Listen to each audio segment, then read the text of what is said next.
चैत्रे शुक्ला तो प्रतिपज्येष्ठे शुक्ल तृतीयेका भाद्रे च द्वादशी शुद्धा त्रेता द्वादशे चथा चैत्रे तो नवमी शुक्ला कृष्णाष्टमी नवस्यपि आषाढ़े शुक्ल दशमी तृतीये मार्गशीर्षे यथा क्रमेण गातव्ये जीवन्ते क्रमशो बुधे संकर्मो ग्रहणं देवी भौमं चैकरसंयुतं दारुणातिथिराख्याता त्रैलोक्ये रक्षिणी परा तृतीया चैत्रमासीय चित्रा संयुता यदि अर्धरात्रि यदा युगस्तदा सा शक्ति तोषिणी।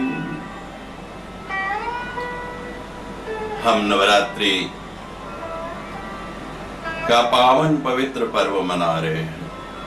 नवरात्रि, ये 9 रातें आपके जीवन में बहुत महत्वपूर्ण है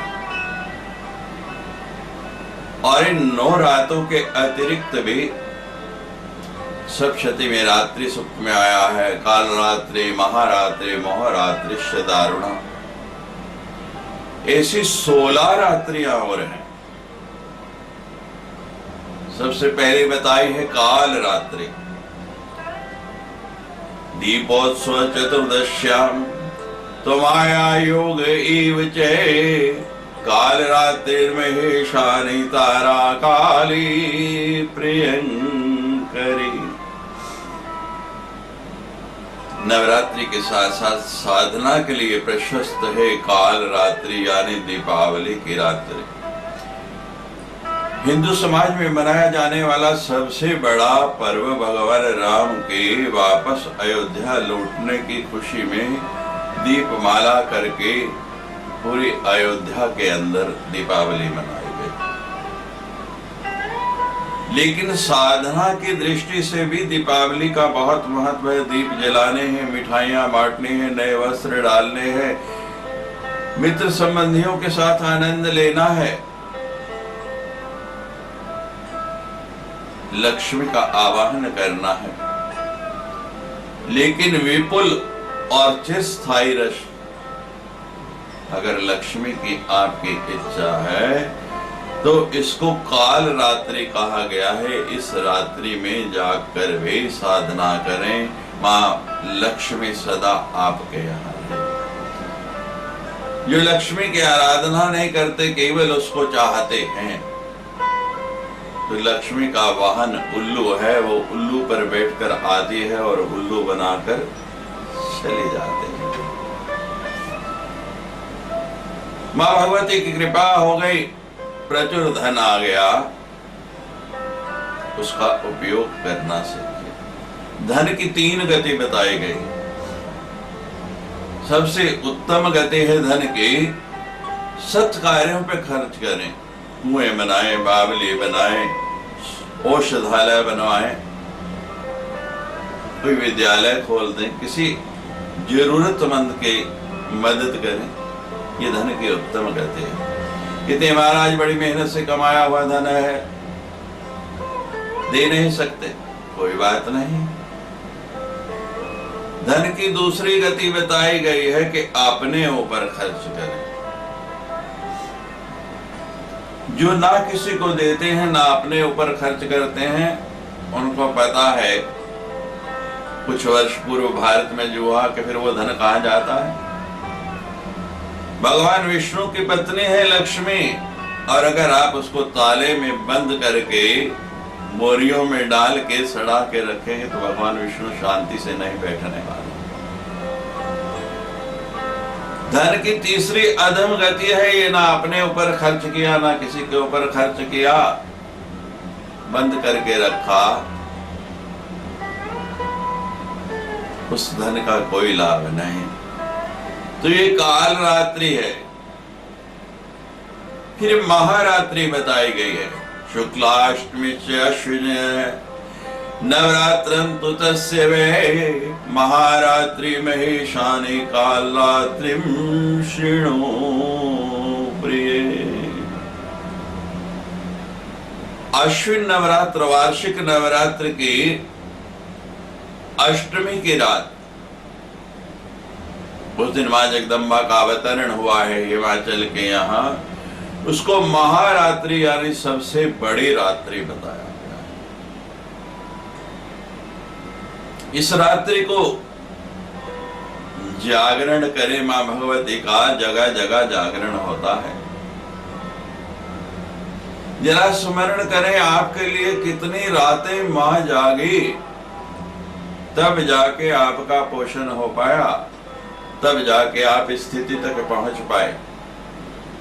तो वर्ष में क्या एक रात हम मां के लिए नहीं जाग सकते?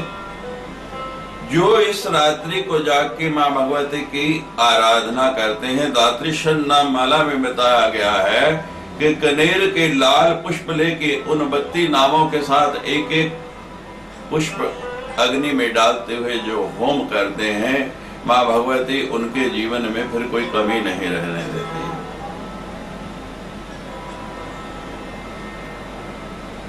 महाअष्टमी, महारात्रि, और केवल अश्विन नहीं, हर अष्टमी की रात्रि को प्रयास करो कि थोड़ा हम जागरण करें, और बाह्य नहीं, केवल शरीर का नहीं, अंतर का जागरण हो जाए।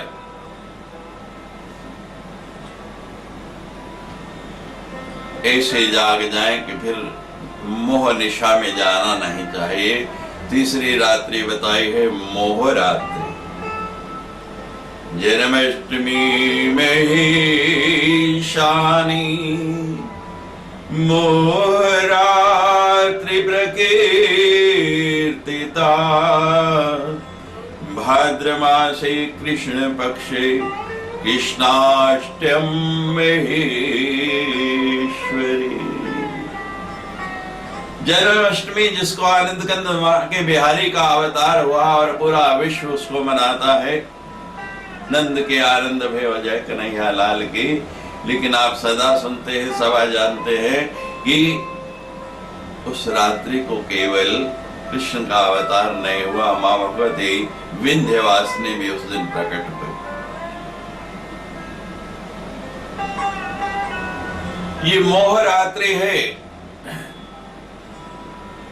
हम हर समय समूह पाश में बंधे रहते हैं, कभी किसी से, कभी किसी से, कभी किसी से, और इसे छूटना बहुत कठिन है।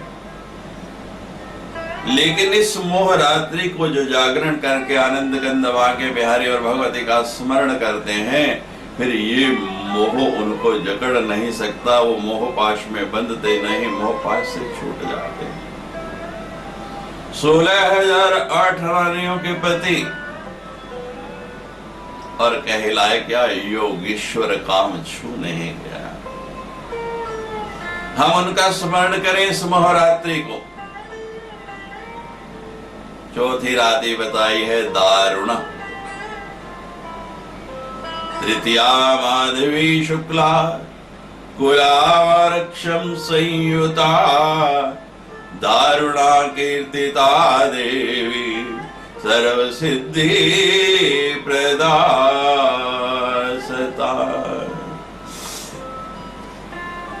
होलिका की रात्रि, होली की रात,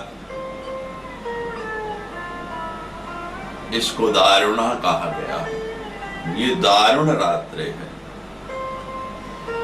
कैसा दारुण दुख है प्रहलाद को कि अग्नि में बैठना पड़ रहा है, और वो भी उसके साथ कि जिसको अग्नि जला नहीं सकती। होलिका के सिवा तो किसी को आज तक ये वरदान नहीं मिला कि अग्नि नहीं जलाएगी। हम भी प्रहलाद की तरह उस अग्नि में जलने से बचना चाहते हैं। तो इस दारुण रात्रि को भगवती की आराधना जरूर करो। अग्नि है, ज्योति है, वो भी तो पराम्बा है ना। और महाराज अंतर की अग्नि में हम प्रतिपल प्रतिक्षण जलते रहते हैं। चिंता की अग्नि में हर समय जल रहे हैं। उस चिता में तो एक बार जलना पड़ता है, लेकिन इस चिता में पता नहीं दिन में कितनी बार जलते हैं। चाह गई चिंता गई, चाह गई चिंता गई और मनवा बेपरवाह। जिसको कुछ नहीं चाहिए वो शाहन का शाह। चिंता और चिता में कोई ज्यादा अंतर नहीं, एक बिंदु का ऊपर अनुस्वार का अंतर है। और ये चिंता की दारुण अग्नि हमको प्रतिदिन जलाती है। मां भगवती की आराधना करो इस दिन, आप देखेंगे आपके सारे संकट दूर हो गए। पांचवी वीर रात्रि बताई गई। ये वीर रात्रि क्या है? चतुर्दशी संक्रमश कुलक्षे कुलवासरे अर्धरात्रि यदा योगी वीर रात्रि प्रकीर्तिता। चतुर्दशी तिथि को मां भगवती की आराधना में बताया गया है अष्टम्याम नवम्याम चतुर्दश्याम। जो चतुर्दशी को मां भगवती की आराधना करते हैं, अपने पास जो कुछ भी है उनको अर्पण करके कहते हैं कि हे मां भगवती तेरा तुझको सौंपती क्या लागत है मोर। तो मां भगवती उन पर विपुल कृपा करती है। भगवती को सब सौंप दो और फिर उनसे मांग के लेके खर्च करो। एक तो आपके अनर्गल खर्च, फालतू खर्च जो है वो कम हो जाएंगे। और देखिए उस लक्ष्मी में कैसी वृद्धि होती है। छठी घोर रात्रि बताई गई है। मार्गशीर्षे तथा मासे कृष्णाष्टम महेश्वरी महाकाली स्वरूपेयम घोर रात्रि प्रकीर्तिता। मार्गशीर्ष कि कृष्ण अष्टमी को महेश्वरी महाकाली का ध्यान करें। इसको घोर रात्रि कहा गया है। जीवन में घोर संकट हैं, घोर विपदाएं हैं, उनसे छुटकारा माना चाहते हैं तो हर मार्गशीर्ष और कृष्ण पक्ष की अष्टमी तिथि में उस महेश्वरी महाकाली का ध्यान करें। आप देखें कैसे आपके संकट वैसे ही भाग जाए जैसे हनुमान जी क्या ते संकट कटे मिटे सब पीरा जो सुमिरे हनुमत बलबीरा। सातवीं क्रोध रात्रि बताई गई। कल भी मैंने कहा था क्रोध बहुत आता है। व्यक्ति की सबसे बड़ी कमजोरी है, अपनी कमजोरी के कारण क्रोध आता है। हमारे अंदर कहीं ना कहीं कोई वीक पॉइंट है और जब वो दबता है ना तो एकदम क्रोध का बल वैसे जग पड़ता, पूरा गुब्बारा फूटता है। जैसे रिमोट से कोई आतंकवादी बम ब्लास्ट करता हो, उसी प्रकार जैसे हमारी वो कमजोर नस जबी वीक पॉइंट दबा तो एकदम क्रोध का ब्लास्ट होता है गुब्बारे की तरह। चैत्रमास नौमी तिथि यानी भगवान राम का अवतार। आपने भगवान राम को कभी क्रोध करते देखा? बताइए। केवल एक बार।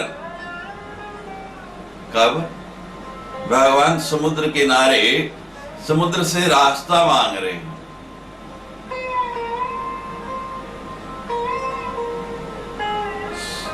तीन दिन बीत गए, समुद्र ने रास्ता नहीं दिया।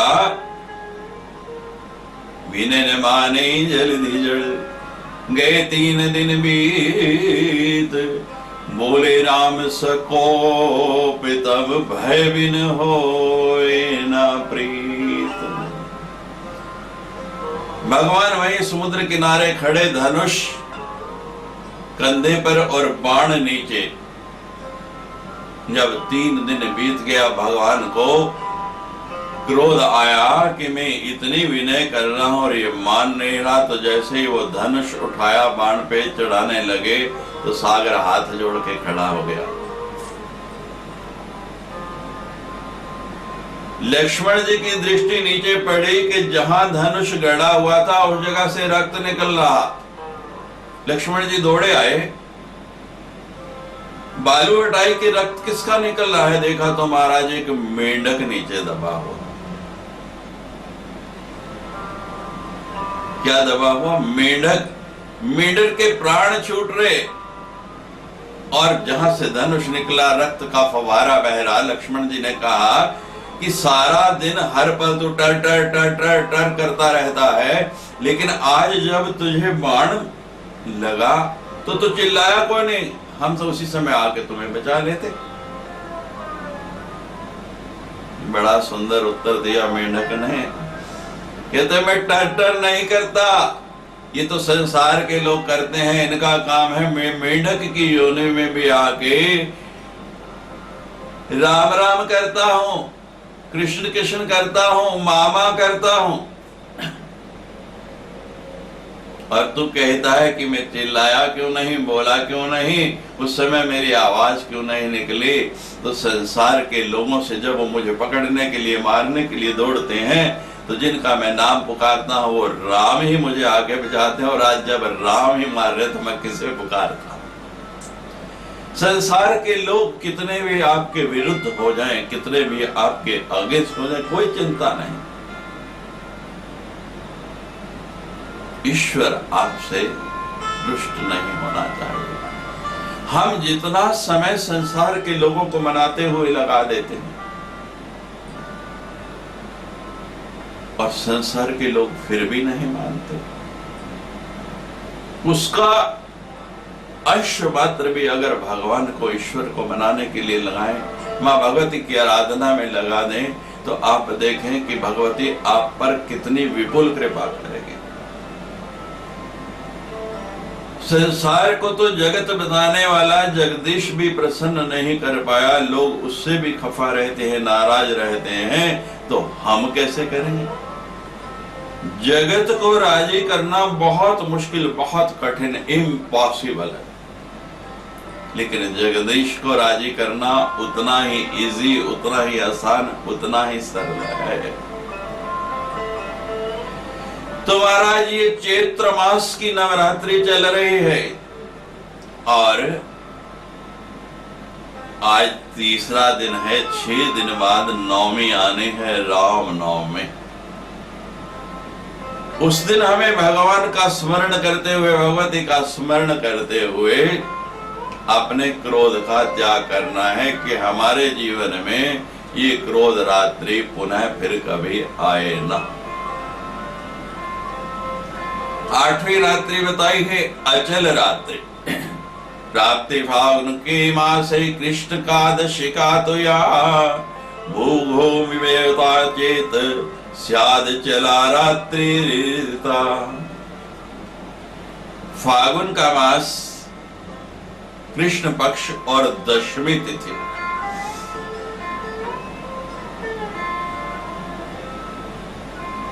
मन बहुत चंचल है, बहुत भागता है, सदा चलायमान रहता है, नियंत्रण में नहीं होता। इसको नियंत्रण में करना चाहते हैं तो एक ही तरीका है, अचल रात्रि, फागुन मास, कृष्ण पक्ष और दशमी तिथि को मां भगवती की आराधना में बैठ जाए। हे मां तू तो अचला है, मेरे मन को भी दृढ़ कर दे, इसकी चंचलता समाप्त कर दे, ये इधर उधर मत भागे, बस तेरे चरणों में लगा रहे। 9वीं रात्रि बताई है दिव्य रात्रि। ज्येष्ठ दशमी शुक्ला दश योग समन्विता भृगुवार समायुक्ता रात्रा एकादशी यदि सातिथि दिव्य रातिश्च कीर्तिता परमेश्वरी। हमें मानुष का जीवन मिला है, ये मनुष्य चोला मिला है, किस लिए? खाओ पियो सो काम करो और बस यहां से चले जाओ। हमारा ये जीवन दिव्य बन जाए। देवता भी तरसते हैं इस मनुष्य योनि को पाने के लिए।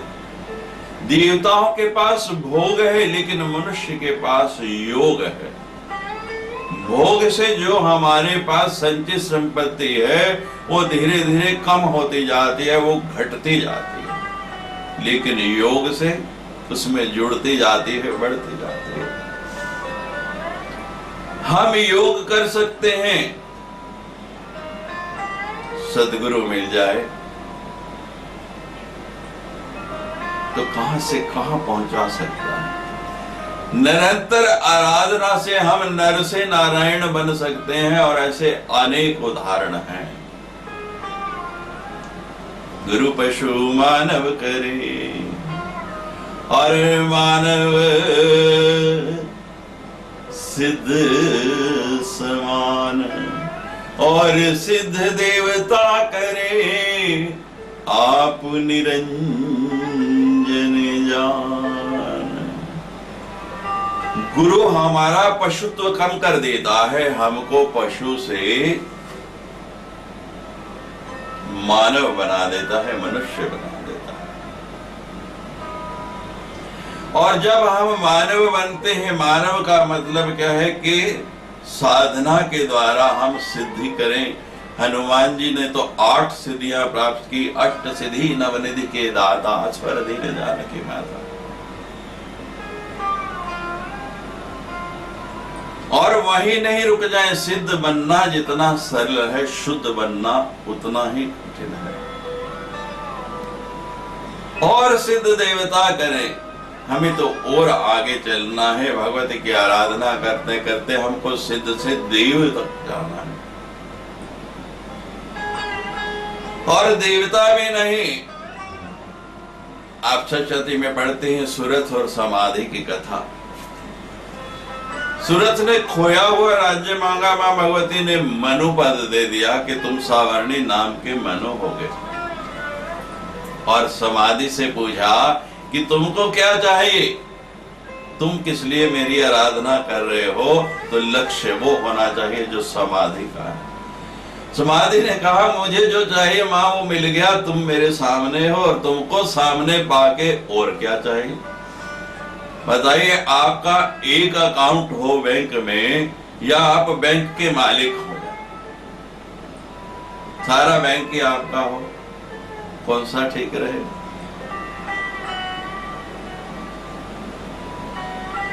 मां भगवती में ही समाहित हो जाओ, उसके अंश बन जाओ, जिससे हम विलग हुए उसमें समा गए तो फिर परम शाप।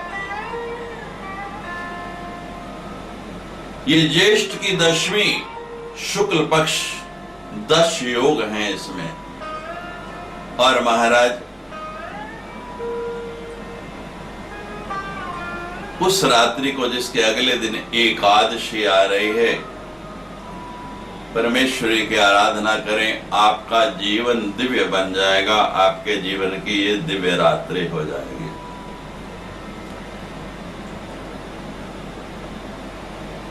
11वीं बताई गई है विष्णु रात्रि। बुद्धाष्टमी में ही शानी प्रतिमा से या भवेत, विष्णु रात्रि ख्याता भाद्र मास ही विशेषतः। ऐसा योग बन जाए कि अष्टमी बुधवार को आ जाए, शुक्ल पक्ष हो या कृष्ण पक्ष हो, अष्टमी कब आ जाए? बुधवार को। आप पंचांग देखते रहें, और आजकल तो सरल साधन हो गया, टीवी पे मोबाइल में सुबह सुबह पता लग जाता है कि आज कौन सी तिथि है, कौन सा वार है, कौन सा नक्षत्र है, कौन सा योग है। तो महाराज ये विष्णु रात्रि कही गई है और अगर कभी भाद्र मास में ये योग आ जाए तो भगवती की आराधना के लिए सबसे सुंदर ये समय है। ये विष्णु रात्रि कौन सी है? ब्रह्मा जी ने पूछा, एक दिन विष्णु जी ध्यान लगा के बैठे कि महाराज आप किसका ध्यान कर रहे हैं? मैं तो समझ रहा आप ही सब कुछ हैं, आपसे ऊपर कुछ नहीं। आज आप नेत्र बंद करके किसके ध्यान में इतने मगन हैं? भगवान कृष्ण कहने लगे कि जो तुम कह रहे हो वो मैं नहीं हूं। अगर मैं ही सब कुछ होता तो मुझे बार बार निकृष्ट योनियों में कभी शुक्र अवतार, कभी नरसिंह अवतार, कभी मत्स्य अवतार, कभी कूर्म अवतार, इन योनियों में क्यों जाना पड़ता? बार बार अवतार क्यों लेना पड़ता? मैं भी किसी के अधीन हूं। सृष्टो या सर्ग रूपा जगदवन विदुपालिनी सृष्टि स्थिति विनाशाना शक्ति भूति सनातनी गुणाश्रय गुण में नारायणी नमोस्तुते।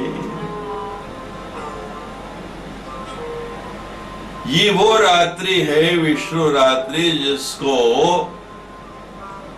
भगवान विष्णु ने मां भगवती पराम्बाद शक्ति का ध्यान किया। पुनः स्मरण करा दूं आपको, बुधवार हो, अष्टमी हो और अगर भाद्र मास में पड़ जाए तो इससे सुंदर कोई योग नहीं। इसके बाद मृत संजीवनी रात्रि बताई गई है। अमावस्या शुक्रवासरे ग्रहणम यदि चेत् वामे तुरी सा रात्रि मृत संजीवनी समृता। शुक्रवार की अमावस्या हो जाए उस रात में, तुरीय समय में,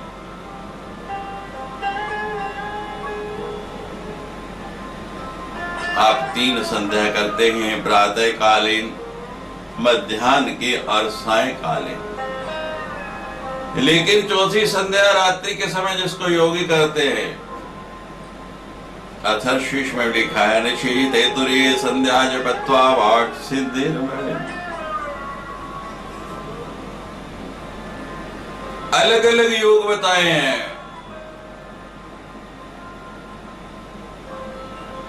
अष्टोत्तर शतनाम में भौमावस्या निशाम अग्रे चंद्रे शतभिषाम गते। मंगलवार हो, शतभिषा नक्षत्र हो, अमावस्या हो, 108 नाम लिखे जाएं, देवी का यंत्र बनाया जाए और फिर उसको धारण किया जाए, कैसा फल मिलता है। मंगलवार हो, अश्विनी नक्षत्र हो, अथर्वशीष, रात्रि के समय शीत काल में तीसरे प्रहर के बाद 108 बार इस अथर्वशीष का पाठ करें, देखें कैसी सिद्धि मिलती है। तो यहां बताया गया है कि मृत संजीवनी विद्या, मृत को भी जिससे जिलाया जा सकता है, अमावस्या हो, शुक्रवार हो और ग्रहण लगा हो।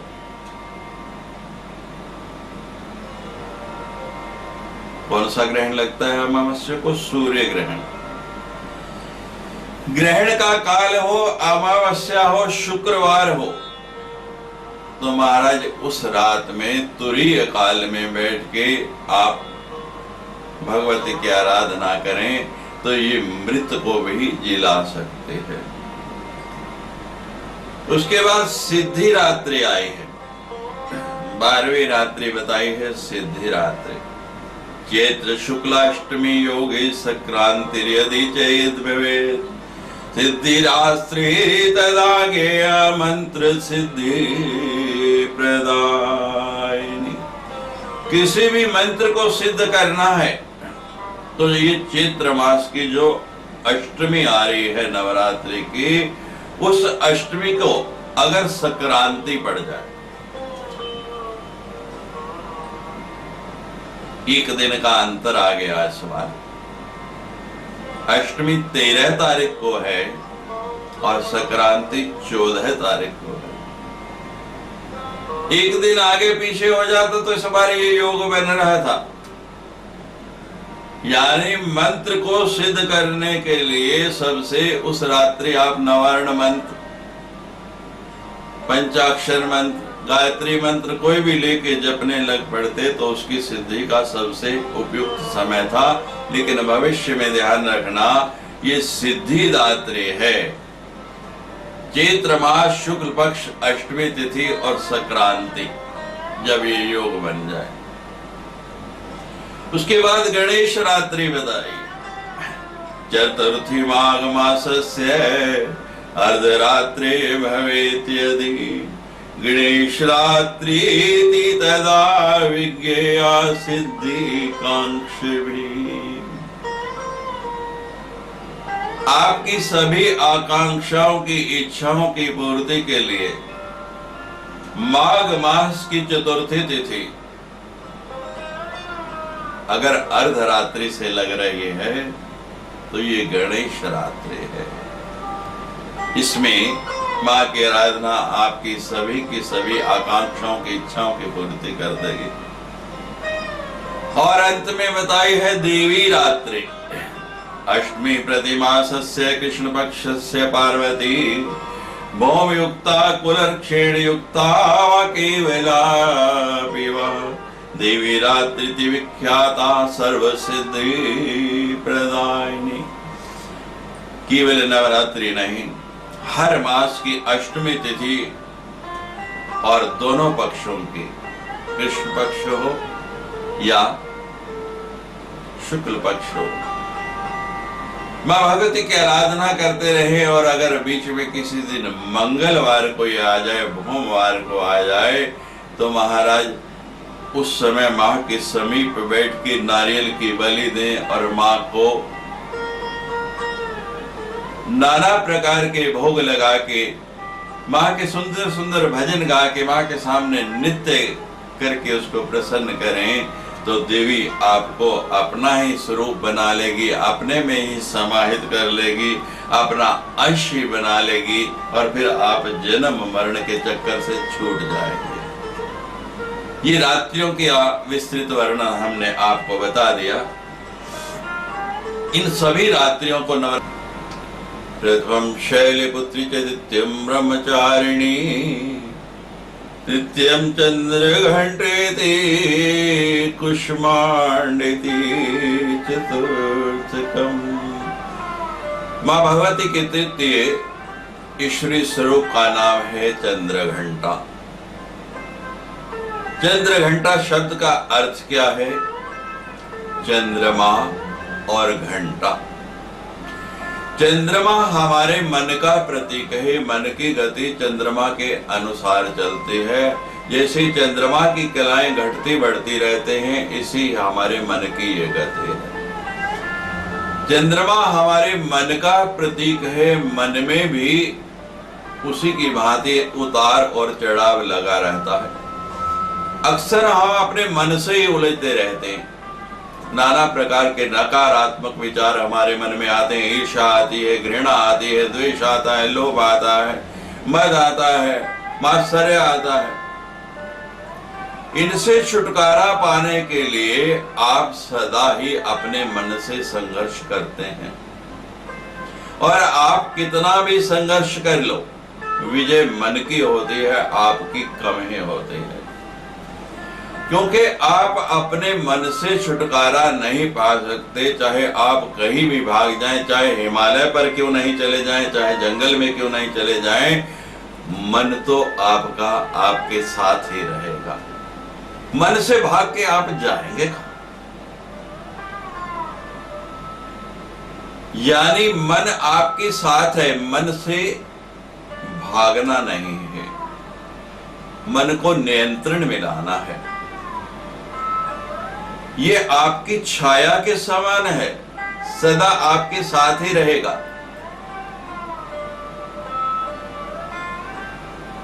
जैसे ही हमारा मन में नकारात्मक भाव विचार आते हैं, हम निरुत्साहित होते हैं, अशांत महसूस करते हैं, हम विभिन्न तरीकों से इससे पीछा छुड़ाने की कोशिश करते हैं। थोड़ी देर के लिए हो सकता है कि छूट भी जाए, हमारा ध्यान दूसरा तरफ हो जाए, लेकिन घूम फिर के फिर वहीं के वहीं आ जाते हैं, फिर वापस वहीं पहुंच जाते हैं जहां से हमने शुरुआत की है। इन विचारों से पीछा छुड़ाने के संघर्ष में आप मत बने, क्योंकि मन आपका बलवान है और आप कमजोर हैं। जीत सदा मन की होगी और आप हमेशा हारते आए हैं और हारते ही रहेंगे। फिर तरीका क्या है? अब दूसरी पर चलिए। चंद्र के साथ लगा है घंटा। मंदिर में घंटे को, घड़ियाल को आप जाते हुए किसी भी प्रकार से बजाएं, उसकी ध्वनि एक जैसी आती है, आवाज एक जैसी आती है। सामने टकराएं, दाएं टकराएं, बाएं टकराएं या अपनी ओर टकरा लें, उसके अंदर जो पेंडुलम लगा है उसको उसकी घंटी से जिधर से मर्जी टकराएं, ध्वनि क्या आएगी? एक जैसी आएगी। उसमें एक जैसा ही स्वर आपको सुनाई देगा। इसी प्रकार जो मन आपका इधर उधर हर जगह उलझा रहता है, उसमें ये द्वंद्व चलता रहता है, संघर्ष रहता है, आप एक भगवती के प्रति समर्पित हो गए। सब कुछ उस पे छोड़ दें कि वो जो करे वो अच्छा ही करेगी, हमें ये विश्वास हो जाए। और जब ये विश्वास हो जाएगा कि माँ भगवती तू जो करेगी वो मेरे लिए अच्छा ही होगा, तो फिर आपके जीवन में अच्छा होगा ही होगा, उसमें कोई गलत नहीं होगा। यही चंद्र घंटा का अर्थ है। एक ऐसी स्थिति जिसमें हमारा अस्त व्यस्त मन जो है वो एकाग्र हो जाता है। आप देखिए कि जितनी देर के लिए आप मंदिर गए, उस समय आपके मन में थोड़ा परिवर्तन हुआ या नहीं? ये उस देवी रूप की एक अभिव्यक्ति है। मन तो वहां भी आपके साथ है, लेकिन वहां आपने अपने मन में बाकी जगहों से अधिक उसको स्थान दे दिया है।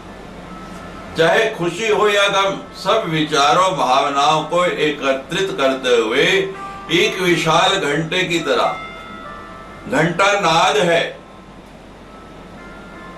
उसको बजाएं। यही तृतीय नवरात्रि है, इसको इसी उपलक्ष्य में मनाया जाता है। एक राजा थे और यही बात कहते थे कि माँ जो तेरी मर्जी, जो तेरी इच्छा वही अच्छा। कितना भी बुरा हो जाए, कितना भी गलत हो जाए, यहाँ तक उनका पुत्र मर गया तो भी कहा माँ तेरी इच्छा।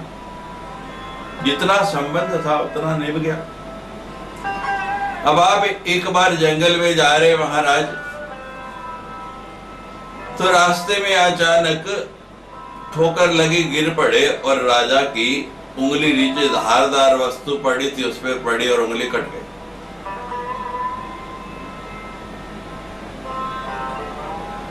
अब वो चिल्ला रहे,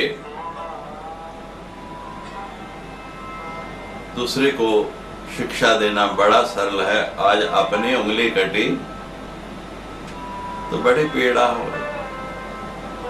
पास में मंत्री खड़ा था, राजा के साथ रहते रहते उसका भी वही अभ्यास बन गया, उसकी भी आदत वही बन गई। अच्छी आदतें अपनाना सीखो। उस मंत्री ने राजा का वो गुण अपना लिया और इस पे दृढ़ निश्चय हो गया कि माँ भगवती वही होगा जो तेरी मर्जी, हमारे करने से कुछ होने वाला नहीं, मेरा अस्तित्व ही कुछ नहीं है।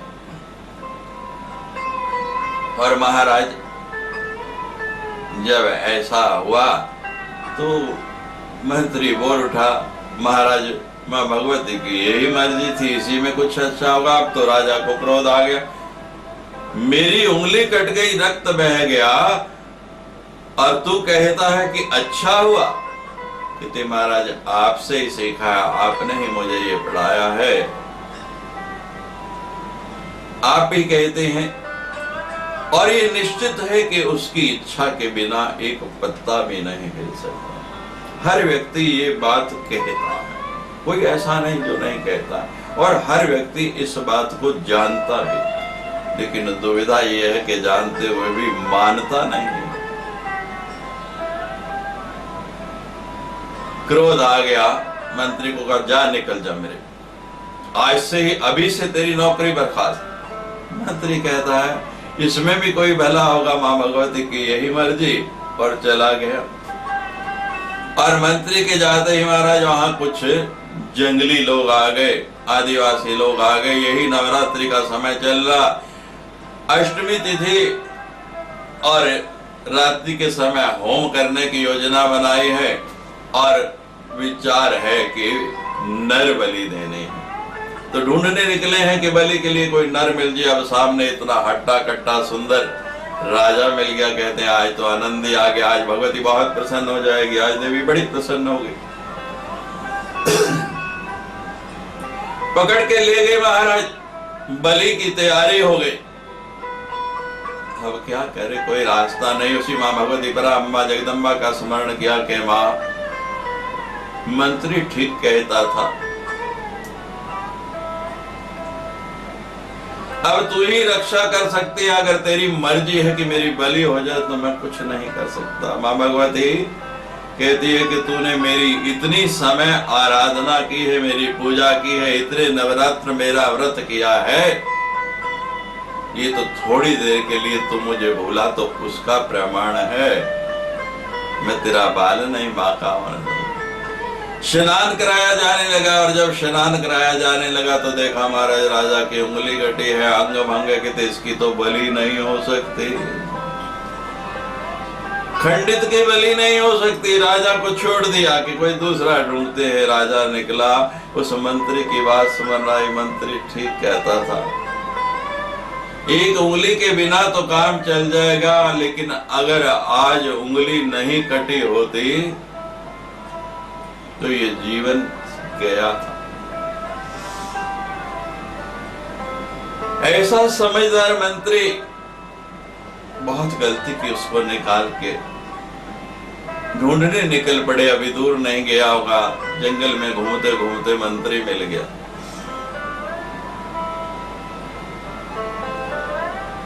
कहने लगे तूने कहा कि भगवती ने जो किया अच्छा ही किया, सच में अच्छा ही किया। मेरी उंगली नहीं कटती तो आज प्राण चले जाते, लेकिन ये बता कि जब मैंने तुझे नौकरी से निकाल दिया तब भी तूने कहा कि भगवती ने जो किया अच्छा ही किया। कहते बिल्कुल महाराज, आप विचार नहीं कर रहे कि अगर आपने मुझे नौकरी से नहीं निकाला होता और मैं आपके साथ होता तो आप तो बच जाते, आज मेरी भली हो जाती, मेरा हवन हो जाता। दृढ़ निश्चय और विश्वास माने, जो उसको अच्छा लगे उसकी मर्जी, उसके ऊपर डोरी छोड़ दो, उस पर विश्वास करना सीख लो, आपका जीवन बदल जाएगा। आज तृतीय नवरात्र चंद्र घंटा की आराधना करते हुए हमने मन की गति को नियंत्रण में लाना है कि हे मां हमें स्थिर कर दो। कैसे? मां भगवती ने तो केवल घंटा बजा के, घंटे के नाद के द्वारा ही अनेक असुरों का संहार किया है। अस्त्र शस्त्र उठाया ही नहीं। तो मां से हम प्रार्थना करें कि हे मां, इसी प्रकार हमारे अंदर भी ये जो अशांति का असुर है, जो हमको कहीं बैठने नहीं देता है, आप इसका भी संहार कर दीजिए, इसको भी मार डालिए। तृतीय नवरात्रि चंद्र घंटा मां भगवती की पूजा सार्थक हो जाएगी। नवरात्रि में कन्या पूजन का बहुत महत्व है। श्रीमद् देवी भागवत में लिखा है, एक एकाम पूजे नित्यम एक वृद्ध्या तथा पुनः द्विगुणम त्रिगुणम वापि प्रत्येक नम्बकम चैवा एक वर्षान कर्तव्या कन्या पूज विधो नृप परम ज्ञात भोगानां गंधादीनां च बालिका कुमारी तु सा प्रोक्ता द्विवर्षायाभिवेदी त्रिमूर्तिस्त्रिवर्षा च कल्याणी चतुरष्टिका रोहिणी पंचवर्षा च षड्वर्षा कालिका स्मृता चंडिका सप्तवर्षा च शांभवी अष्टवर्षा नववर्षा भवेद दुर्गा सुभद्रा 10 वर्ष की। कन्या पूजन बताया गया है। 2 प्रकार बताए गए हैं, 2 प्रकरण हैं कन्या पूजा के। एक एकाम पूजे नित्यम एक वृद्ध्या तथा पुनः। पहले दिन एक कन्या का पूजन करे और उसके बाद उसमें एक बढ़ाता जाए, दूसरे दिन 2, तीसरे दिन 3, चौथे दिन 4, 5वें दिन 5, छठे दिन 6, 7वें दिन 7, 8वें दिन 8 और 9वें दिन 9 कन्याओं का पूजन करे तो इस तरह से 45 कन्याओं का पूजन हो जाएगा। यानी औसत निकाले तो 5 कन्या प्रतिदिन 5 कन्या हो गई और पूरी प्रकृति की ही पूजा हो गई। 5 कन्याओं की पूजा आकाश, वायु, अग्नि, जल और पृथ्वी, सबकी पूजा एक साथ हो गई। ऐसा नहीं हो सके तो दूसरा तरीका बताया गया है, विषम संख्या में कन्या की पूजा करें, सम में नहीं, विषम संख्या में 1, 3, 5, 7, 9, 11, 13, 15 जितने मिल जाए। अब यहाँ लिखा है कन्या की वय क्या होनी चाहिए, आयु क्या होनी चाहिए। 1 वर्षान कर्तव्या कन्या पूजा विधो निप। 1 वर्ष की कन्या की पूजा नहीं करनी, यानी 2 वर्ष से छोटी और 10 वर्ष से बड़ी। क्यों नहीं करनी है 1 वर्ष से छोटे की? परम ज्ञात भोगानां गंधादीनां च बालिका। अभी बालिका को जो 2 वर्ष से छोटी है, 1 वन की कन्या है, स्वाद रस रूप गंध का कोई बोध नहीं, इसलिए उसकी पूजा निषिद्ध बताई गई है।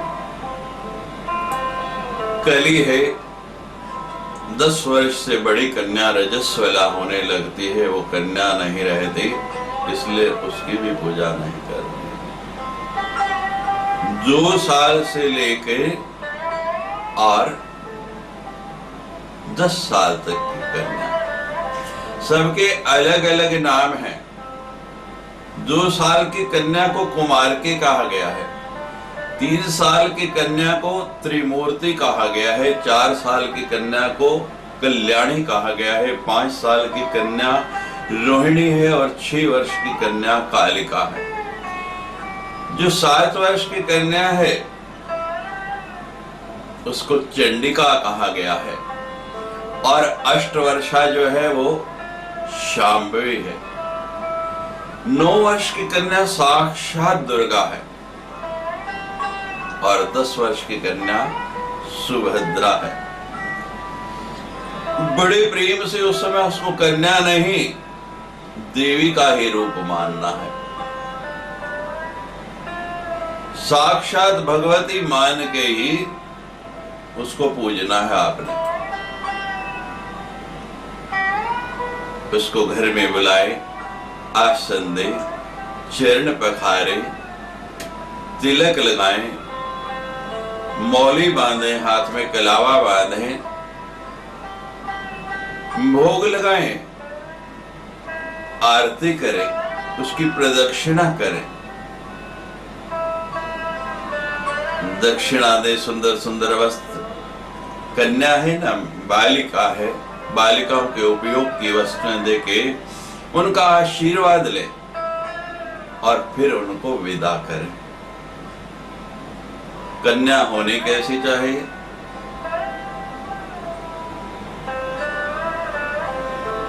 मां कैसी है? कीनोपमा हन्तु तेस्य पराक्रमस्य रूपम च शत्रुभयकारते हारे पुत्र। मां तो बहुत सुंदर है, इसलिए सुंदर सुंदर कन्याओं का वर्ण करना है, क्योंकि उस समय आप उसको मां भगवती मान के ही पूजा करते हैं। ना अधिकांगी हो ना हीनांगी हो, ना तो कोई उसका अंग अधिक हो जैसे 6 उंगलियां हो, ना काली कुबड़ी, कोई अंग कटा हो, ऐसी कन्या भी पूजा में निषिद्ध है। अब बताया है कि किस किस प्रयोजन के लिए किस किस कन्या की पूजा करनी चाहिए। अगर विद्यावान बनना चाहते हैं, ज्ञानवान बनना चाहते हैं, तो ब्राह्मण की कन्या की पूजा करें।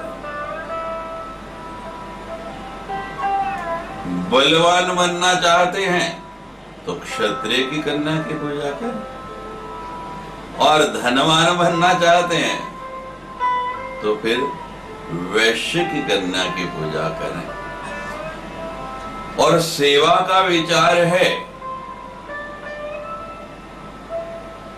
मां की सेवक बनना चाहते हैं तो फिर शूद्र की कन्या की पूजा करें।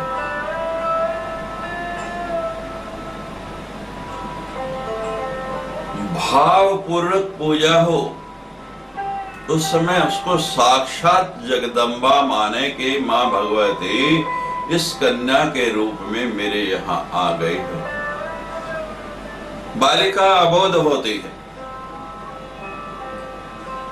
मुझे लज्जा आती है जब मैं आज के युग में भ्रूण हत्या के विषय में सुनता हूं। हमारी संस्कृति तो कन्याओं की पूजा की है, कन्याओं के वध की नहीं।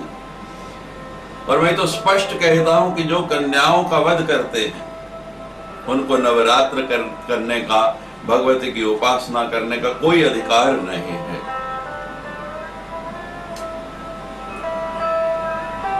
कन्या तो साक्षात भगवती है, और पुत्र तो केवल आपके कुल को ही, लेकिन कन्या तो दोनों कुलों को ही तारते हैं। और आज के समय में देखें तो कन्याएं तो पुरुषों से बहुत आगे निकल रही हैं। और सप्तशती में स्पष्ट लिखा है, मां भगवती ने, वेस्त्या समस्त तव देवी भेदा, स्त्रिया समस्ता सकिला जगत्सु। इस संसार में जितने भी स्त्रियां हैं, नारियां हैं, वो क्या है? भगवती का स्वरूप है। सब उन्हीं का स्त्रिया समस्ता तव देवी भेदा, सब में उन्हीं की छवि है। और यत्र नार्यस्ते पूजन्ते रमन्ते तत्र देवता, जहां नारियों की पूजा होती है वहीं सारे देव भी आते हैं। जहां भ्रूण हत्या होती है, कन्याओं का वध होता है, स्त्रियों को सम्मान नहीं दिया जाता है, वहां देवता भी नहीं आते, वो भी रमण नहीं करते। नवरात्रि में संकल्प लेना है आपको, मैं उन लोगों से कोई संबंध नहीं रखूंगा जो भ्रूण हत्या करते हैं, कन्या की हत्या करते हैं। अगर आप देवी के उपासक हैं तो आपको इस नवरात्रि में ये संकल्प करना है। हर व्यक्ति अपना प्रारब्ध लेके आता है।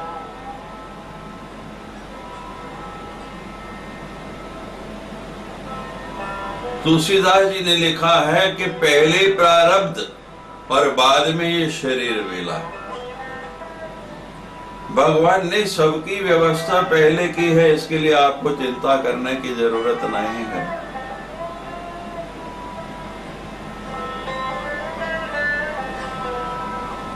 केवल उस पर विश्वास रख के देखो। नवरात्रि मनन का व्रत है, चिंतन का व्रत है। नवरात्रि में मौन साधना करो। मौन ही सर्वथा सुखम। मित बोलो, जहां आवश्यक है वही बोलो।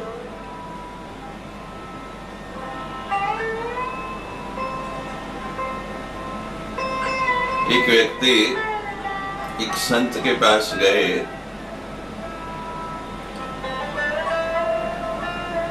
विरक्ति होगी, ऐसी नवरात्रि आई तो कहते हैं महाराज अब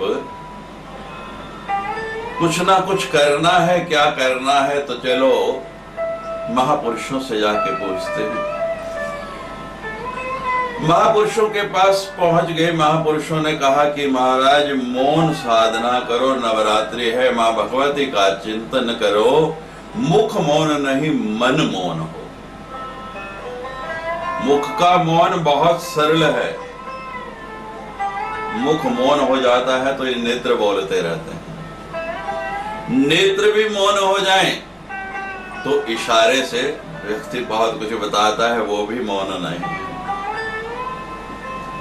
और ये सारी क्रियाएं बंद भी हो जाए तो जो मन है ना, मन वो तो मौन होता ही नहीं। और जब तक मन मौन नहीं हुआ, मन के अंदर एकदम कोई विचार नहीं। कठिन है, कठिन नहीं, सरल है। भगवती की शरणागत हो जाओ। मां अम्बा चाहे तो क्या नहीं कर सकती। कल मैंने आपको बताया था कि वो तो एक दृष्टि डाल दे तो मुर्दे में भी प्राण संचारित होने लगे, मुर्दा भी जीवित हो जाए। महाराज ऐसा साधक 2 दिन सचमुच मौन रहा, बिल्कुल ऐसी साधना की, तन भी और मन भी एकदम मौन। गुरुजी भी बड़े प्रसन्न के बहुत अच्छा शिष्य मिला है, बहुत जल्दी पकड़ लिया।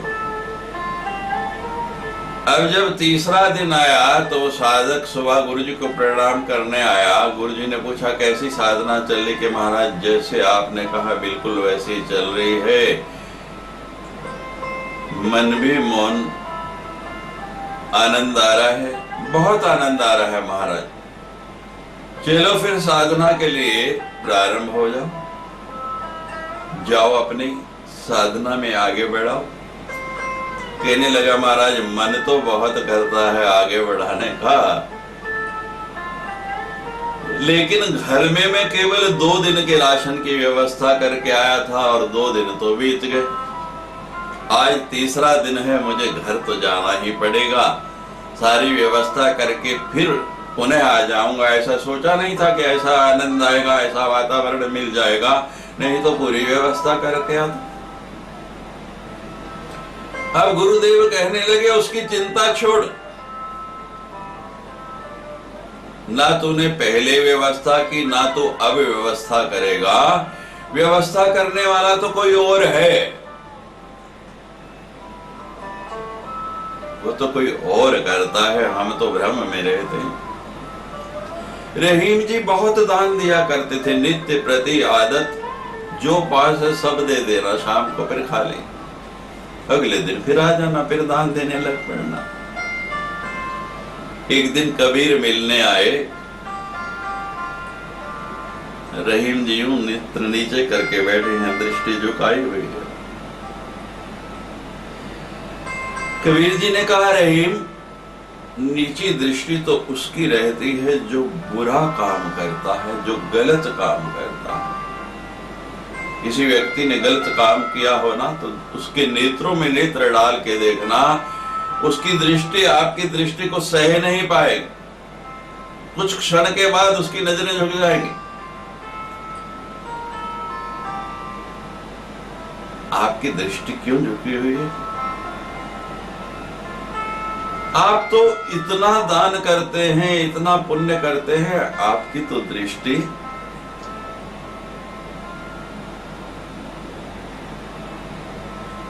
बहुत पहले हमने गीत सुना था, न सिर उठा के जियो और न सिर झुका के जियो, गमों का दौर भी आए तो मुस्कुरा के जियो। आज दुविधा यह है कि लोग मुस्कुराना भूल गए, और मुस्कुराना तभी भूले या तो सिर नीचे है या सिर ऊपर है। जब सिर सामने है और नेत्रों के सामने मां भगवती है, तो फिर गमों का दौर आएगा ही नहीं।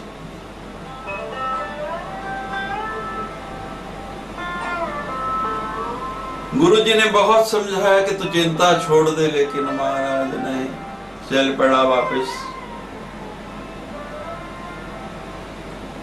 अब गुरुजी ने कहा कि इतना अच्छा साधक मिला, ध्यान रखना, अगर शिष्य पात्र है और कुछ ग्रहण करने की भावना रखता है, तो गुरु अपना सर्वस्व उसको देने के लिए तैयार रहता है।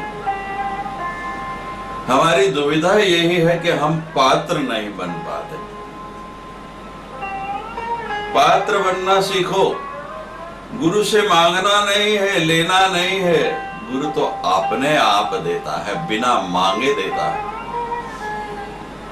आप पात्र बनो, भगवती भगवान भंडारे खोल के बैठे आपको देने के लिए।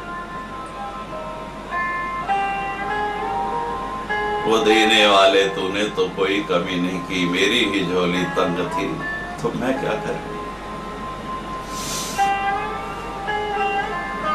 गुरुजी ने कहा, ठीक है, तो जाना चाहता है जा, लेकिन मेरा एक काम करते जाना, रास्ते में मेरा एक शिष्य रहता है और ये पत्र मैं दे रहा हूं, उसको दे देना। महाराज एक पत्र लिखा, लिफाफे में बंद किया, उस साधक को दे दिया। साधक चला, रास्ते में जब उस शिष्य के पास पहुंचा, बताया गुरुदेव ने आपके लिए ये पत्र भेजा, बैठो, जल पियो, मैं देख लूं क्या संदेश है, तुम्हारा विश्राम भी हो जाएगा, हो सकता है कोई तुम्हारे प्रति, उसके बाद चले जाना। थका भी हुआ था, बैठा वहां विश्राम करने के लिए, लेटा तो नींद लग गई।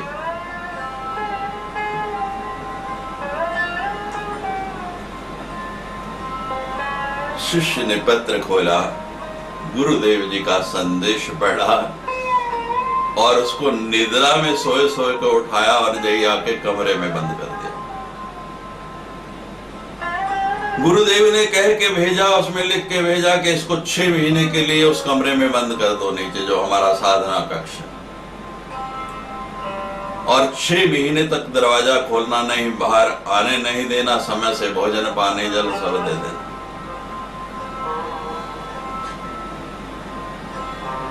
सदगुरु जब भी करते हेतु की कृपा करते, उनकी कृपा का पार नहीं, आप समझ नहीं सकते। गुरु कभी भी प्रत्यक्ष नहीं आपको देगा। डायरेक्ट नहीं, गुरु और भगवती से जब भी आपको मिलेगा इनडायरेक्ट मिलेगा, क्योंकि वो अपना नाम करना ही नहीं चाहते। जैसे रहीम जी, जब कबीर जी ने पूछा तो रहीम ने उत्तर दिया कि कबीर जी, दीनहार कोई और है, दीनहार कोई और है, और देवत है दिन रैन। लोग भरम हम पे करें, तासे नीचे नहीं। देने वाला तो कोई दूसरा है और रात दिन दे रहा है। मेरा काम तो बैंक के कैशियर की तरह है। अब बैंक का कैशियर खजांची अगर ये सोचे कि ये इतना अंबार जो आ रहा है, इतना ढेर जो आ रहा है, इसका मैं मालिक हूं, तो बताइए वो मालिक है? इतना ही कार्य हमारा है, हमारी आवश्यकता के अनुसार, हमारी पात्रता के अनुसार वो हमको दे रहा है। अब महाराज वो 6 महीने उनको वहां बंद कर दिया, और भजन तो क्या, मौन तो क्या, अंदर यही चिंतन चलता है। बीवी भूखी होगी, बच्चे भूखे होंगे।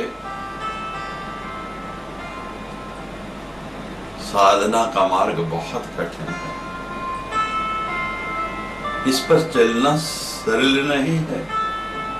ये 2 धारी तलवार है। जो तहि प्रेम खेलन का चाओ, तो सिर धर तली गली मेरी आओ। यहां सिर देना पड़ता है। सिख पंथ में शिष्य को कहते हैं सिख।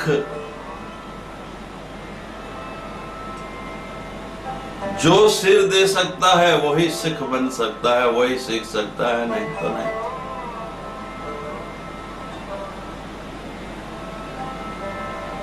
हम ये शीश अपना अहंकार जब तक नहीं देंगे तब तक कुछ प्राप्त नहीं करना। यह मैं को समाप्त करना पड़ता है।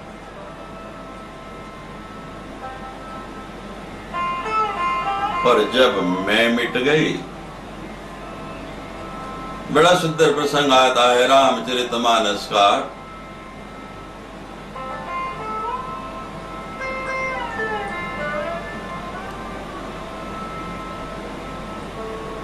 लोग कह रहे कि रावण को राम ने मारा। सर्वत्र अयोध्या में चर्चा हो रही, रावण को राम ने मारा। और भगवान राम राज दरबार में बैठे तो भगवान कहते हैं रावण को मैंने नहीं मारा, रावण को मैंने नहीं मारा। अब लक्ष्मण साक्षी, हनुमान जी साक्षी, दोनों को बुला लिया गया कि महाराज आप कहते हैं कि राम ने रावण को मारा, और राम कहते हैं कि रावण को मैंने नहीं मारा। राजसभा लगी है, पूरा दरबार लगा है। हनुमान जी भी आ गए, लक्ष्मण जी भी आ गए। महाराज आप कह रहे हैं कि लोग कहते हैं, राम कहते हैं कि मैंने रावण को नहीं मारा। अब साक्षी सामने है, भगवान क्या करें।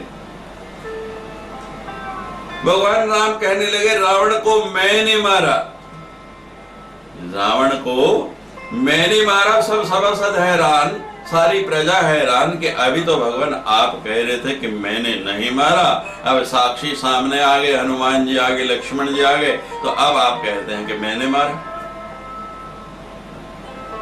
दोनों में से कौन सी बात थी कि जो आप हमको कह रहे थे वो ठीक है, या जो इनके सामने कह रहे हैं वो ठीक है? भगवान कहते हैं दोनों ही बातें ठीक हैं। जो मैं तुमसे कह रहा हूं वो भी बिल्कुल सही है, और क्योंकि इन्होंने ये प्रचारित किया कि रावण को मैंने मारा है, तो इनके सामने जो कह रहा हूं वो भी ठीक है।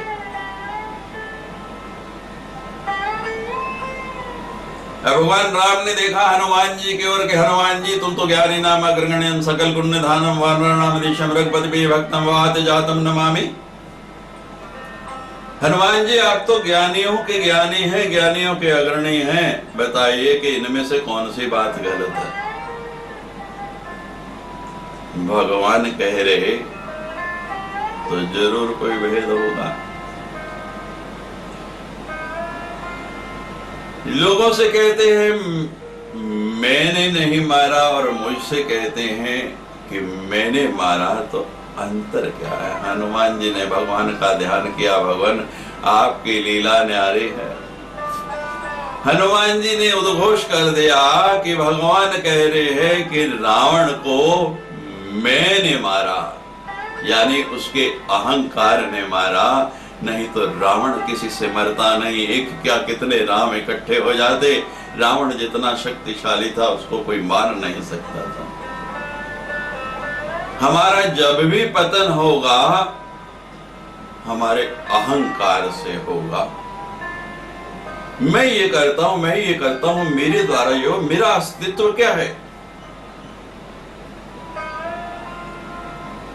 हनुमान जी इतना बड़ा कार्य करके आए, सब तारीफ कर रहे हैं, सब प्रशंसा कर रहे हैं। हनुमान जी ने एक बार नहीं कहा कि मैंने किया है। प्रभु की कृपा भयउ सब काजो, जन्म हमारे सफल भाया।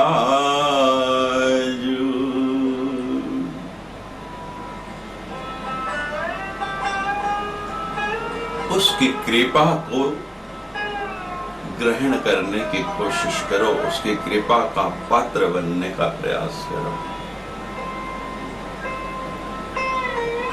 जिस पर उसकी कृपा हो गई, अनपढ़ है, गंवार है, मूर्ख है, अशक्त है, सब कुछ मिल जाएगा। और कितना भी वैभवशाली है, कितने भी शक्तिशाली है, कितना भी ज्ञानी है, जिस दिन उसकी कृपा की दृष्टि हटी सब कुछ चला जाएगा, एक क्षण भी नहीं लगेगा।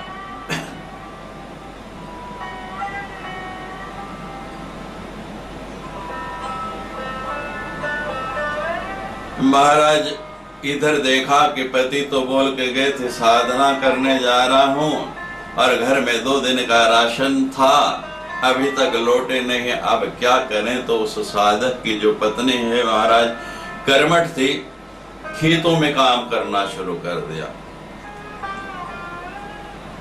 खेती का काम करके जो अर्जित करने लगी, उससे बच्चों का, परिवार का पोषण करने लगी।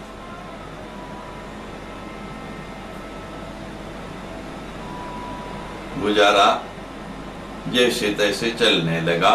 एक दिन घटना घट गई कि उस खेत में काम कर रही तो खेत में खुदाई करते करते एक कलश निकला, स्वर्ण मुद्राओं से भरा हुआ।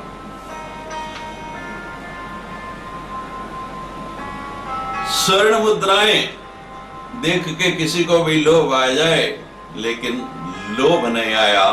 मालिक के प्रति निष्ठावान, आप संसार में जो भी आपके मालिक हैं, एम्प्लॉय हैं, उनके प्रति निष्ठावान रहते हैं। लेकिन जो जगत का मालिक है और हम सब का मालिक है, उसके प्रति उतने निष्ठावान नहीं रहते।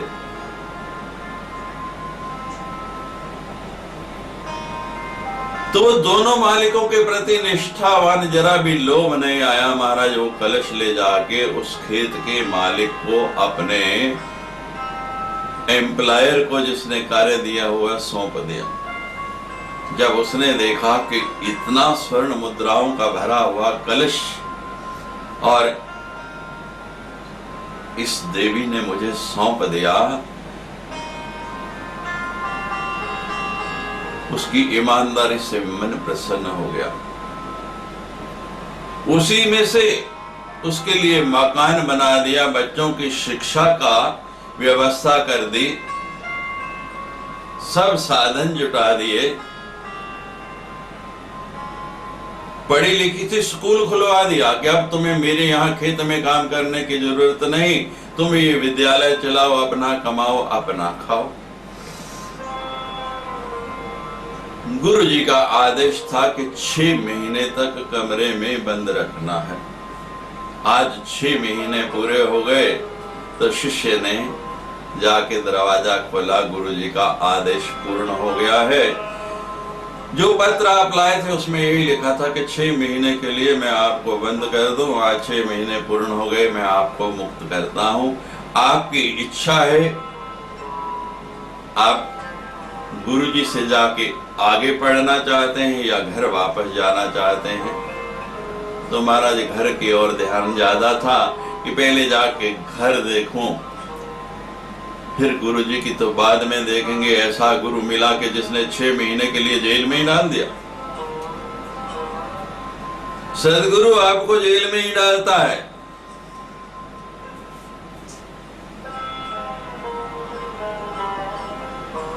ध्यान रखना है इस बात को।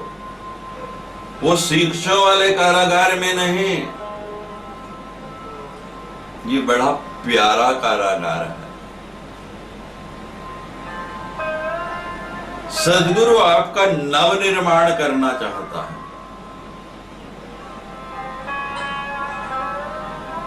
जेल में क्यों डालते हैं? कि ये व्यक्ति सुधर जाए। मैंने बताया था पहले दिन आपको कि हर व्यक्ति अंदर सात्विक, राजस, तामस तीनों गुण हैं। अब जो बलवान होता है वो बाकी 2 को दबा देता है। तो सदगुरु जानता है कि आपके अंदर सदगुण की मात्रा है, सदगुण है, उसको निकालना कैसे है, उसके लिए जो भी नीति अपनानी है वो अपनाता है। और हम कारागार में जब डलते हैं उसको बंधन मान बैठते हैं, छटपटाते हैं, और वहीं से गुरु जरा सा डांट दे तो कहते यहाँ किस लिए आना। गुरु का प्यार बहुत मिले तो समझना अभी गुरु की कृपा नहीं हुई है, और गुरु की फटकार किसी तरह मिल जाए तो समझ लेना बेड़ा पार हो गया है।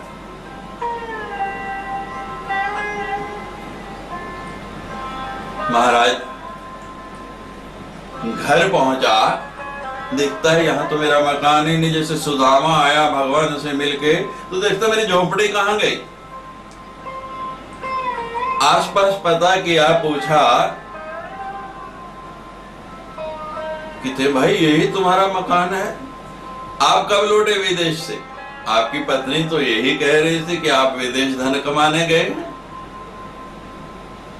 मेरी पत्नी कहाँ है? वो देखो इतना बड़ा स्कूल है, उसकी प्रिंसिपल है, स्कूल चला रही है। ये घर आपका है?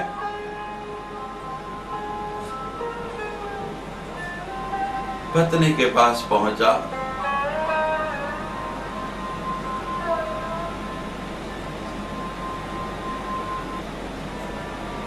साधना पूरी हो गई, आओ आपका स्वागत है। कहते हैं मेरी साधना तो पूरी हुई या ना हुई, लेकिन तुम्हारी साधना पूरी हो गई। मेरे गुरु जी ने कहा था,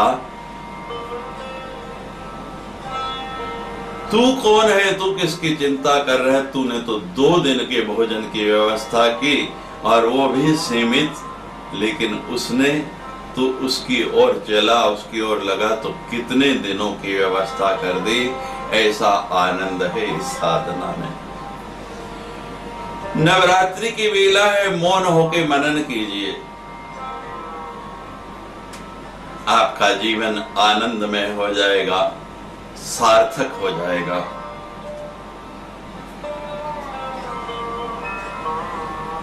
इस जीवन को सार्थक बनाना है। नवरात्रि में ज्योति जलाएं, कन्या पूजन करें, मां भगवती की नाना प्रकार से साधना करें। हम बता रहे थे आपको,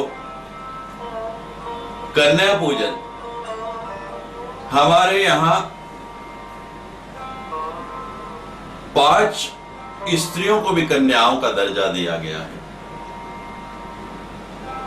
जिस रूप में हम अपने पौराणिक इतिहास को देखते हैं, उसे विशिष्ट रूप को गढ़ने का श्रेय इन पांचों स्त्रियों को भी जाता है, इसलिए इनको कन्या का दर्जा दिया गया है। ये 5 कन्याएं हैं। रावण की पत्नी मंदोदरी, बाली की पत्नी तारा, गौतम ऋषि की पत्नी अहिल्या, कुंती पांडवों की माता और द्रौपदी पांडवों की पत्नी। इन पांचों को कन्या का दर्जा दिया गया है। मंदोदरी, अहिल्या और तारा का संबंध रामायण काल से है और द्रौपदी और कुंती, इनका संबंध महाभारत से काल है। ये पांचों देवीय स्त्रियां थी। इनका पुरुष के साथ संबंध होने के बाद भी इनको पवित्र माना गया है। कैसा था उनका जीवन? तो पंच कन्याओं में सबसे पहले नाम आया है अहिल्या का। पद्म पुराण में वर्णित एक कथा के अनुसार देवराज इंद्र स्वर्गलोक में अप्सराओं से घिरे रहते हैं। एक से बढ़ के एक सुंदर रंभा, उर्वशी, मेनका, ऐसी ऐसी अप्सराएं हैं कि जिनको देखने के बाद और किसी को देखने की जरूरत नहीं रहती। लेकिन फिर भी इंद्र उन अप्सराओं से घिरे रहने के बावजूद भी काम वासना में हर समय लिप्त ही रहते हैं। तृप्ति नहीं होती। भोग न भुगता वे में भुगता। शास्त्र कहता है कि भोग नहीं, हम भोगों को नहीं भोगते, भोग हमें भोग रहे हैं। एक दिन वो धरती पर विचरण कर रहे थे, तभी उन्होंने देखा कि एक कुटिया के बाहर गौतम ऋषि की पत्नी देवी अहिल्या रोजाना की तरह अपना कार्य कर रही है, अपने दैनिक कार्यों में व्यस्त है। और अहिल्या इतनी सुंदर थी, पति भी तपस्वी और स्वयं भी तपस्वी ने देखा तो उस पर मोहित हो गए। छुप छुप के वहां रोज आने लगे, छुप छुप के उसको निहारने लगे। गौतम ऋषि की दिनचर्या का अध्ययन किया, उसके विषय में जाना कि कब कब घर आते हैं, कब कब बाहर होते हैं, कब कब क्या करते हैं। गौतम ऋषि सुबह निकल जाते और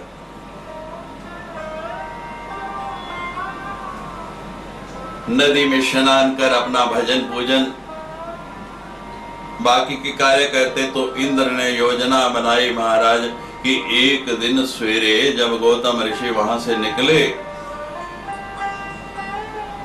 तो उन्हीं का वेश बना के उस अहिल्या के यहां पहुंच गया।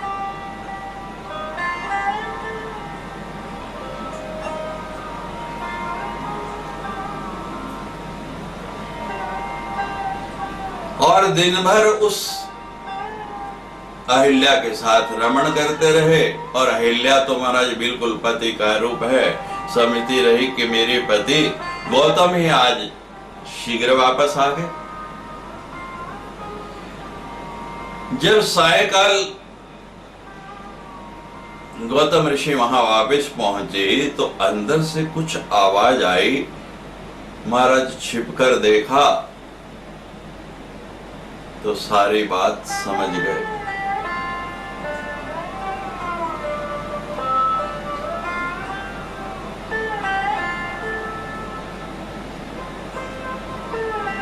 जाके अहिल्या को देखा, क्रोध से फड़फड़ा रहे होठ। और पत्नी ने जब देखा कि अभी एक बाहर गए और एक अंदर आ गए, ये कौन? ध्यान लगाया, झट समझ गई, सारी बात समझ गई। हाथ जोड़ के कहने लगी, प्रभु अनजाने में मेरे से अपराध हो गया, चेहरा पीला पड़ गया, मैं पहचान नहीं पाई, बिल्कुल आपका ही स्वरूप बना कर।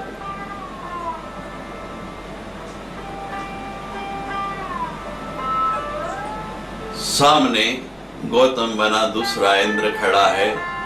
क्रोध में ऋषि ने श्राप दे दिया कि तू योनि लुप्त है, तेरे शरीर के ऊपर योनियां ही योनियां हो जाएंगी।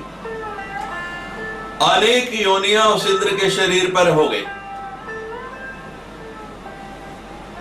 कुछ ही पलों में पूरे शरीर पर स्त्रियों की योनियां बन गई और इंद्र का उसे देख के आत्मग्लानि से भर उठा के जिस योनि के लिए मैं इतना लुप्त रहता हूं, जिस काम वासना के लिए इतना लुप्त रहता हूं, अब क्या करूं, मेरे पूरे शरीर का ये हाल हो गया है। गौतम ऋषि से हाथ जोड़कर श्राप मुक्ति के लिए प्रार्थना करने लगे। हमारे यहाँ लिखे क्षण कोपान महात्मा पापिष्ठा कल्प कोपना। संत को क्रोध आ जाता है जब कोई ऐसी घटना हो जाए, लेकिन उतनी ही जल्दी शांत भी हो जाता है।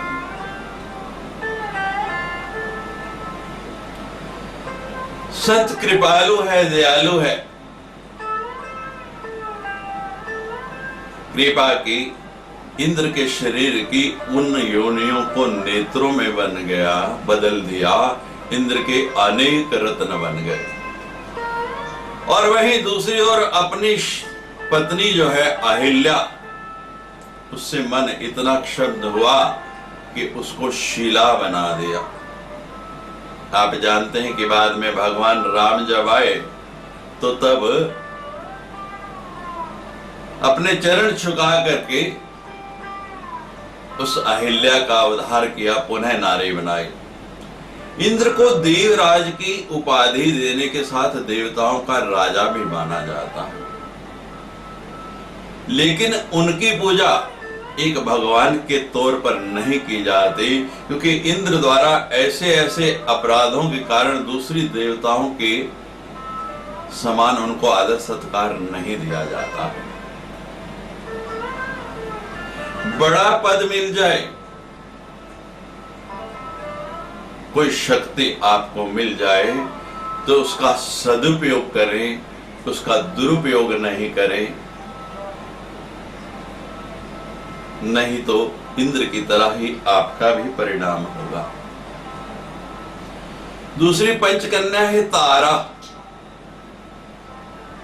बाली की पत्नी तारा। किष्किंधा की महारानी और बाली की पत्नी तारा का 5 कन्याओं में दूसरा स्थान है। कुछ ग्रंथों के अनुसार तारा बृहस्पति की पौत्री थी और कुछ के अनुसार समुद्र मंथन के समय निकली मणियों में से एक मणि थी तारा। तारा इतनी खूबसूरत थी कि देवता और असुर, दानव भी और देव भी, सभी उससे विवाह करना चाहते थे। सभी उसको देख के लालायित थे कि इतनी सुंदर स्त्री हमको मिल जाए।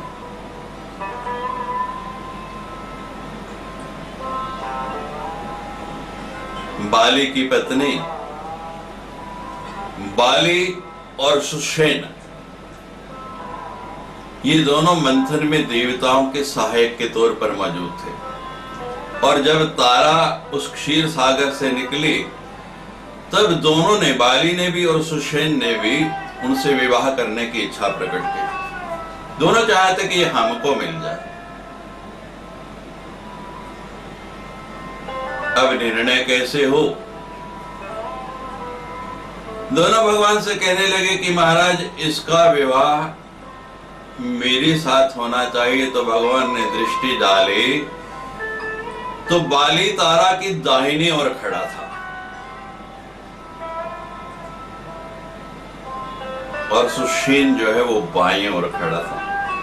तो भगवान विष्णु ने समस्या का हल कर दिया कि जो व्यक्ति कन्या की दाहिनी ओर खड़ा होता है वही उसका पति होता है, और जो बाईं ओर खड़ा होता है वो तो उसका पिता होता है। ऐसे में बाली को तारा की पति घोषित कर दिया गया। बाद में सुग्रीव के साथ युद्ध हुआ। असुरों के साथ युद्ध के दौरान बाली मृत्यु को प्राप्त हुआ, ऐसी अफवाह आई। एक र्यूमर फैल गई संसार में, अगर सबसे तेज गति से कोई वस्तु चलती है तो सूर्य के प्रकाश की भी उतनी गति नहीं, ध्वनि की भी उतनी गति नहीं जितनी अफवाह की, र्यूमर की गति है। तो एक अफवाह उड़ गई कि सुग्रीव ने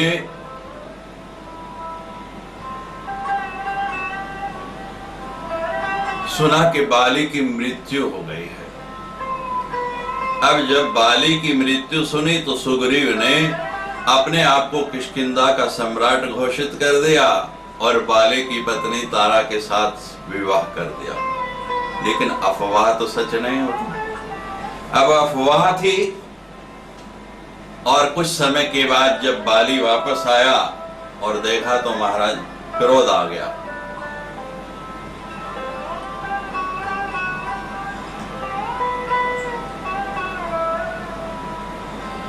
उसने अपने भाई से राज्य और अपनी पत्नी को लेने के लिए आक्रमण कर दिया।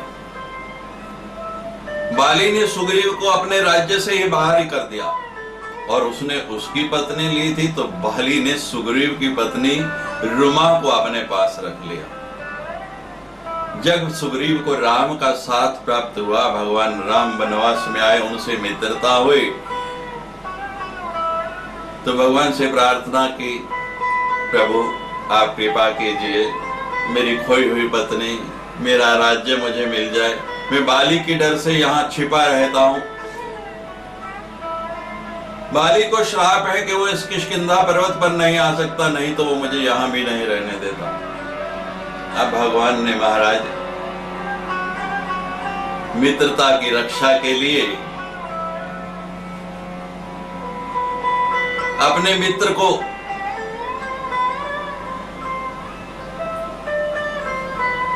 उसकी खोई पत्नी और राज्य दिलाने के लिए बाली को ललकारा।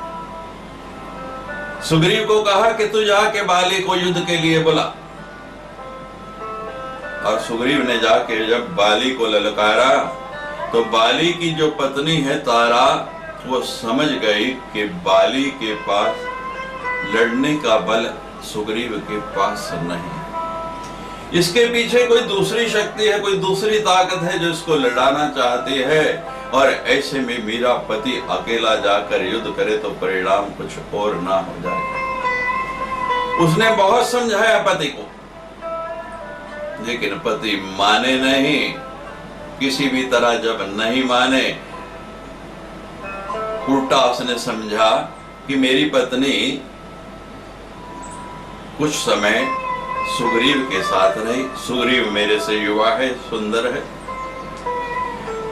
तो हो सकता है ये तारा उसे बचाने के लिए उसका पक्ष ले रहे हो। ऐसा करके बाली ने तारा का ही त्याग कर दिया कि मैं युद्ध तो करूंगा लेकिन तुम्हारा त्याग कर देता हूं, आज से तुम मेरी पत्नी नहीं। तारा समझ गई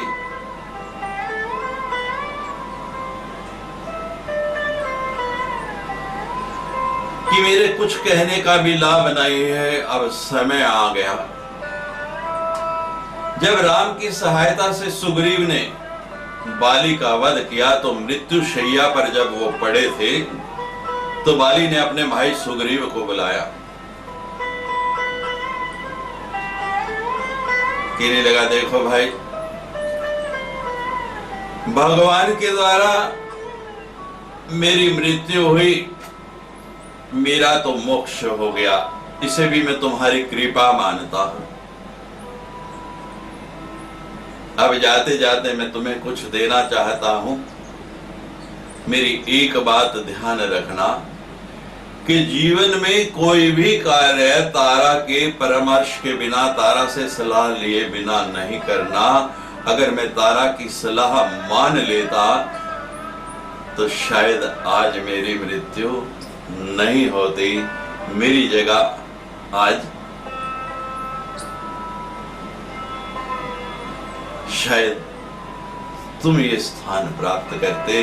तारा ने मुझे बहुत चेताया, तारा बहुत समझदार स्त्री है, इसलिए उनको भी दूसरी कन्या का पंच कन्याओं में स्थान दिया गया है। तीसरी कन्या रावण की पत्नी मंदोदरी,